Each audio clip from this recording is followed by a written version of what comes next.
Magandang hapon mga kabukid. So sa video ito ay gagamutin natin tong ating alagang kambing. Itong bisiro na mayroong pink eye. Yan o yung mata niya. Mayroong pink eye. So gamutin natin. So ito ituturok natin ay Tylosin tartrate.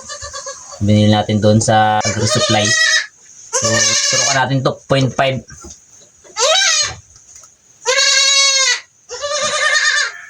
Yan. So pagpasensyahan nyo yung kamay natin, medyo madami pang grasa. Kauwi lang natin galing shop. So half day tayo sa shop, half day tayo dito sa bukid.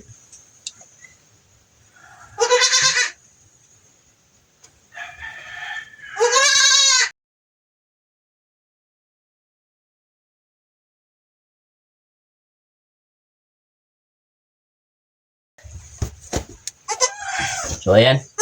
Okay na itong isa dun sa kapatid niya. Nagkaroon sila ng pink eye, di tayo nakalinis ng kulungan nakaraan, nakadisinfect. So nagkaroon ng bakterya itong mata. Kaya tinurukan natin ng antibiotic.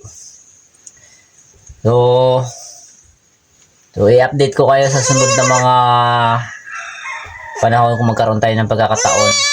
Kung kumusta na itong ating ginamot na bisirong kambing na merong pink eye. Ayan o. Mabubulag yung ating alagang kambing kapag napabayaan natin yan.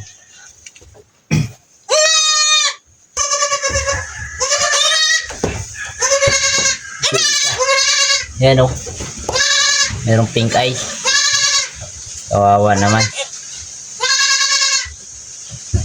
Pasensya nyo yung kamay natin. Galing tayong shop. Puro grasa pa. Baka mapasma tayo pag nagugas. So, dito natin iturok.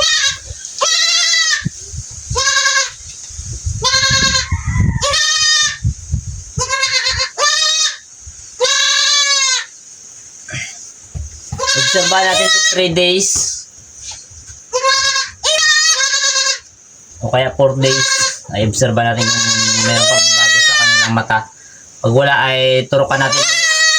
Ulit na natin. So ayun. Ganun lang tayo magamot ng kambing na merong pink eye. Salamat sa panonood. God bless at happy goat farming.